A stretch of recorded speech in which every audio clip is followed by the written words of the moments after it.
Hi everyone, welcome back to my channel, or welcome if you're new here. For the video today, I'm coming to you with a super casual one.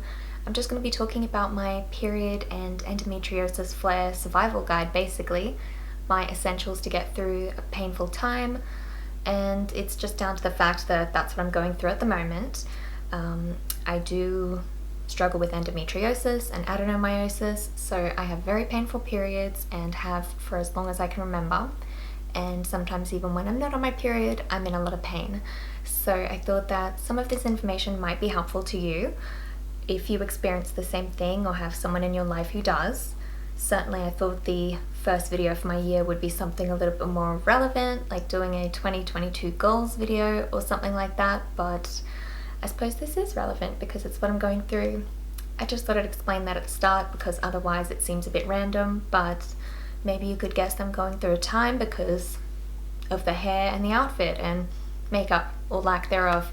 Certainly I don't normally film like this. I think maybe I look like this a lot in vlogs, but not to sit down and chat. So I do feel a little bit strange, but I figured it would still be helpful to share this, and I still wanted to make a video and put something up.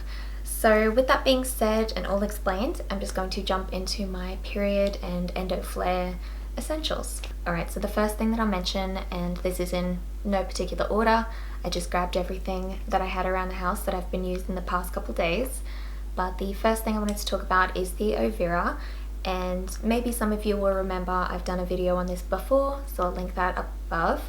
It's basically similar to a TENS machine, but it's very small and works a lot better than a previous TENS machine that I've used. I haven't used many, but this works really well.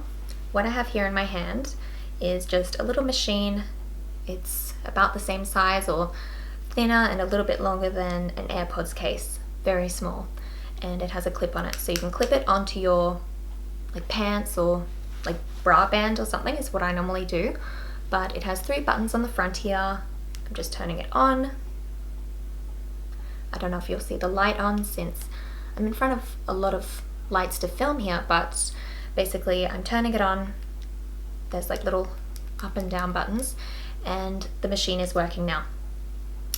I'm not going to put it on because sitting down here I feel like I'm sitting at an awkward angle, but what I use then are the pads. I stick these on my body. Normally I turn it on after they're stuck on because if you touch the pads when they're on it feels a bit strange, but trust me when I say when this is on and I'm cramping, it does help so much. For myself, with incredible heavy cramps, it won't get rid of all the pain, but it does a lot better job than anything else I've ever used, bar like heavy pain meds, and obviously that's not always practical to use, and certainly something that I don't want to overuse. But yes, when they're on my body, either on my abdomen for cramps and on my back as well when I have a bad back, it helps so much. So I thought I'd mention this. Now, I was gifted this or sent this to review by the company, and I love it. I would honestly spend my own money on it, and I'm even considering getting a second one because I think that would be useful to have kind of one on the go when the other one is charging, if that makes sense, or for those crazy days where I want it on my back and my stomach as well. I will see. I know that I can get it paid for through my health insurance, but I would even spend my own money on it since this thing is golden. I love it so much, and I would recommend it to anyone out there if you have painful periods, or even unrelated, a bad back, like I said.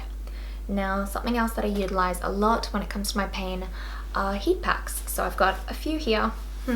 This is just a couple in my stash.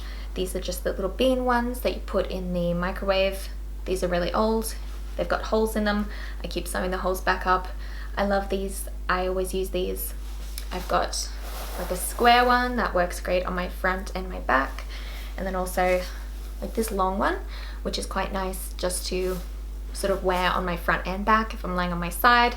I've even seen some that are like this and have Velcro on, and I'm considering getting something like that as well because I think that would be nice for when I'm mobile, and I think I just felt a grain of rice or a bean or something fall out of this, so I'm just going to put this down.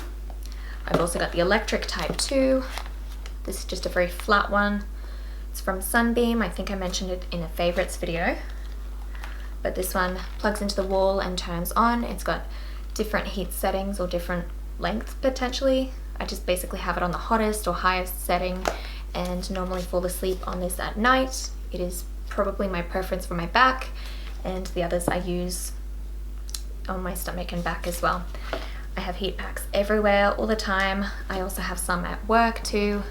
Not these, I literally just keep other ones there, both an electric one and a microwavable one, because heat is so helpful when I have my pains. I'm sure a lot of people can relate. Now, I do find that in any videos, seeing people talk about period pain that I've seen in the past, some people have mentioned hot water bottles. I've never really gotten much relief from those, but if you do, obviously that's an option too. I just think that the heat packs can get hotter when you put them in the microwave, and while this doesn't get as hot, it's a sustained heat, so that's quite nice, and that's my preference. The next thing I want to mention is along the same lines in terms of using heat for relief, and that is Epsom salts, specifically to go into the bath. I love my baths. I have them once a week at minimum, sometimes twice or 3 times a week. If you follow me on Instagram, you probably have seen that I'm a fan of like the 3 a.m. bath when I wake up in pain and can't get back to sleep. And a lot of the times I use Epsom salts in there. So while this doesn't really smell or look as nice as a Lush bath bomb, I can assure you it does work very well at just relaxing those muscles and really just relaxing my body basically. I chuck a whole bunch of this in the bath and just sit and enjoy it. I know this specifically isn't as exciting as a Lush bath bomb, but I still use those too. I think just a bath in general is quite helpful, but I thought I'd grab this to show because I find it just the next level up in not pain relief but assistance, let's say. And this is empty, so I need to grab another box. I'm going to make sure I set this aside so I remember to do that. What I have in front of me here too is another magnesium product. This is magnesium spray, which I know sounds maybe a little bit strange or gimmicky, but if you think about it, along the same lines of having an Epsom salt bath can help, the spray helps a little bit too. I feel like I don't get as much relief from this as I do a heat pack or my Ovira, but there are certain circumstances where I find this is more useful depending on what I'm doing that day. Like, I like to use this when I'm driving, for example. If I'm having bad cramps, I obviously can't use a heat pack in the car, so normally what I'll use is this. Just spray it onto my stomach and my back as well and rub it in, and it does provide some relief. I thought I'd mention too, no one of these things I think is like the golden ticket to pain relief, but using them all combined together with actual pain relief, in my instance, I find I get the most comfort. But I don't take medication every time I'm on my period. I don't think there's anything wrong with that. I just am so often in pain. If I was doing that, I think I'd have some pretty bad health issues. But I guess the point I'm trying to make is having a good blend of everything together works quite well for me, and I guess that's my advice too. Unless you're one of those lucky people who can just take a Panadol and be fine. I don't know. Now, while I just briefly mentioned the use of actual pain medication, I'm not going to talk in depth about that in this video, or really at all, but one medication I will recommend or sort of touch on is iron tablets. I think very useful if, like me, you do bleed more than regular or more than you should. I mean, for the average person having a period, you're probably fine, but considering I sometimes have periods for months at a time, weeks at a time, and just constant bleeding, I think I would die without something like this, or I'd be very sick. Plus I am vegan, so this does help, but this is Maltova. I find this is probably better than any other iron tablet I've used. It isn't cheap, but it is good, and I take it every day at the moment.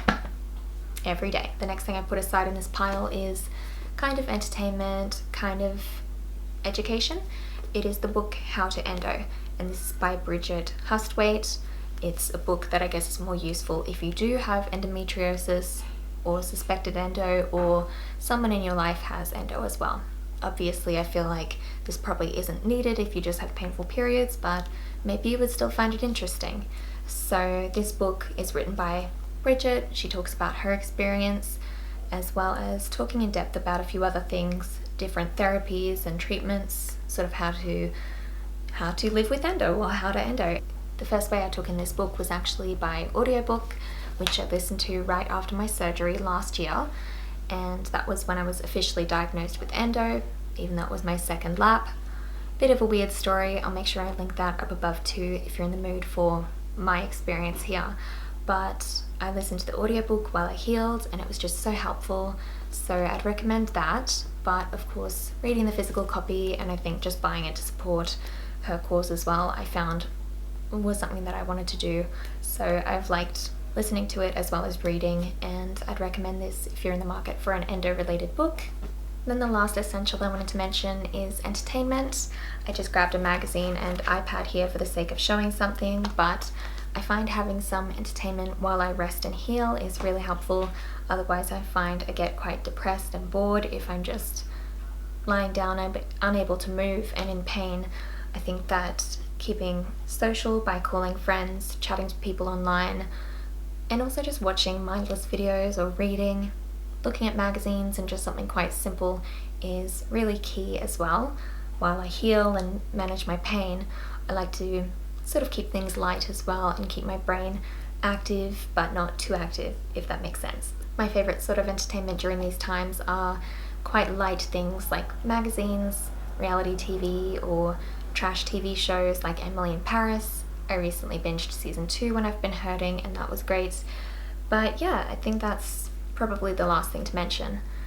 That and comfortable clothes. As you can see, I'm rocking an oversized tee here. I know it's just looks like I'm covered in fabric, but this is super comfortable. I don't want anything touching my stomach right now, and this is perfect. But now with that, these are all of the essentials that come to mind for me when I'm having a painful period or endo flare. I'll be leaving you here and I think jumping into a bath. I'll have no Epsom salts.